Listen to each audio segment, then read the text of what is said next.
Good morning students. வந்து பார்த்தீங்கன்னா எல்லாருக்கும் ஒரு ஸ்பெஷலான ஒரு குட் மார்னிங்ப்பா. ஓகேங்களா? ஸோ 11th ஸ்டாண்டர்ட் ஸ்டூடெண்ட்ஸ் வந்து பார்த்தீங்கன்னா நீங்கள் அப்டேட் கேட்டுட்ருக்கீங்க. என்ன ப்ரோ 10th சொல்கிறீங்க, 12th சொல்கிறீங்க, ஆனால் 11th எந்த ஒரு அப்டேட்டுமே இல்லையான்னு சொல்லிட்டு நிறைய பேர் கேட்டிருந்தாங்க ஸ்டூடெண்ட்ஸு.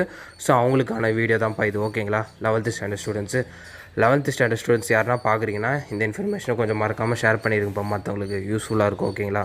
ஃபஸ்ட்டு வந்து பார்த்தீங்கன்னா 11th வந்து பார்த்தீங்கன்னா ரிசல்ட்டு மே 14 ஓகேவாப்பா? எப்பவும் போல் காலை 9:30 மணிக்கு தான்ப்பா ரிசல்ட்டு. ஓகேங்களா? இந்த மதியம் 10 மணிக்கு மேலே அப்படிலாம் கிடையாது. 9:30 மணி ஆச்சுன்னா டான்னு உங்கள் மொபைல் நம்பருக்கு மெசேஜ் வந்துடும். நீங்கள் அதிலே பார்த்துக்கலாம். அப்படி இல்லைன்னா www.tnresults.nsc.in அந்த வெப்சைட்டை ஓப்பன் பண்ணிவிட்டு 7 டிஜிட் உங்களோட ரெஜிஸ்டர் நம்பர், அதுக்கப்புறம் உங்களோட டேட் ஆஃப் பர்த்தை போட்டு உங்கள் ரிசல்ட்டை பார்த்துக்கலாம்ப்பா. என்னைக்குன்னா மே 14 காலை 9:30 மணிக்கு ரிசல்ட் வந்துடும். ஓகேங்களா? So first update. அது மட்டும் இல்லாமல் வந்து பார்த்தீங்கன்னா கடந்த ஆண்டு 11th ரிசல்ட்டு சற்று மோசமாக தான்ப்பா இருந்துச்சு. கொஞ்சம் வந்து பார்த்தீங்கன்னா ரிசல்ட்டு சரியாக வரல போன வருஷம். ஆனால் இந்த வருஷம் அந்த மாதிரி கிடையாது. ஏற்கனவே 12th ரிசல்ட்ஸ் பார்த்துருப்பீங்க. சூப்பராக தான் ரிசல்ட் வந்துருந்துச்சு. 12th பாசிங் பர்சன்டேஜ் செம்ம அதிகம்ப்பா. கிட்டத்தட்ட 95% பேர் 12th பாஸ் ஆகிருந்தாங்க. தமிழ்நாடு முழுவதும் எழுதுறதுல 95% ஆஃப் ஸ்டூடெண்ட்ஸ் பாஸு. ஏன் 5% வந்து போச்சுன்னா 95னா கிட்டத்தட்ட 95, அதாவது 5% ரிசல்ட்ஸ் ஏன் 12th போச்சுன்னா ஃபஸ்ட்டு ரீசன் வந்து பார்த்தீங்கன்னா ஆப்சென்டிசம் ஆனாங்கப்பா.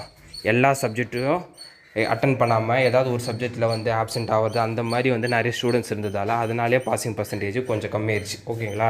ஸோ இந்த வாட்டி 11th வந்து பார்த்திங்கன்னா பாசிங் பர்சன்டேஜ் போன வருஷத்தை விட அதிகமாக வரப்போகுதுப்பா. அப்படின்னா என்ன அர்த்தம்னா நிறைய பேர் பாஸ் ஆக போகிறீங்க. ஓகேங்களா? ஸோ இந்த அப்டேட்டை நான் வந்து பல ஆசிரியர்கள் கரெக்ஷன் போயிருந்தாங்களா, ஸோ அவங்ககிட்ட கேட்டு தான்ப்பா சொல்கிறேன். ஓகேங்களா?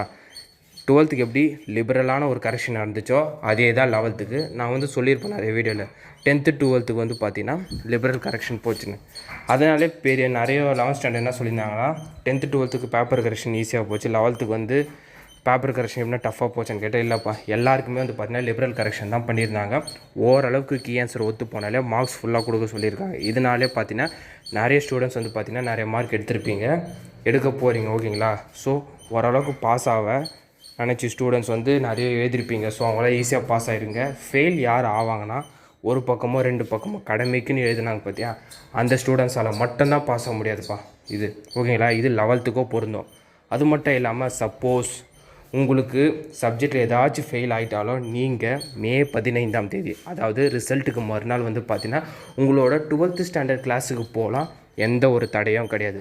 நான் 11th ஒரு சப்ஜெக்ட்டும் 2 சப்ஜெக்ட்டும் ஃபெயில் ஆகிட்டேன், நான் 12th படிக்க முடியுமான்னு கேட்டால் கட்டாயம் படிக்கலாம்.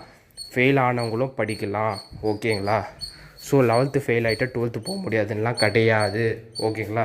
நீங்கள் உங்களோட சிறப்பு துணை தேர்வை ஜூன் மாதத்தில் சைட்லேயே நீங்கள் அட்டன் பண்ணி பாஸ் பண்ணிவிட்டு உங்கள் 12th கண்டினியூ பண்ணிக்கலாம். ஓகேவா? பட் ரிசல்ட் இந்த வாட்டி 11th 12th மாதிரியே நல்லா தான் போகிறோம். போன வருஷத்தை விட இந்த வருஷம் வந்து பார்த்திங்கன்னா பாசிங் பர்சன்டேஜ் அதிகமாக தான் 11th வரப்போகுது. ஓகேங்களா? அதில் ஒரு மாற்று கருத்தும் இல்லை. 12th எப்படி போன வருஷத்தை விட அதிகமான பாசிங் பர்சன்டேஜ் வந்துச்சோ அதே தான் 11th.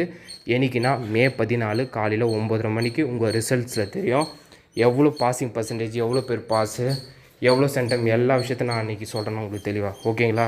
ஸோ இந்த அப்டேட்டை யாருமே மறக்காமல் மற்ற ஸ்டூடெண்ட்ஸுக்கு ஷேர் பண்ணிடுங்கப்பா. அதுதான் முக்கியமான விஷயம். ஓகேங்களா?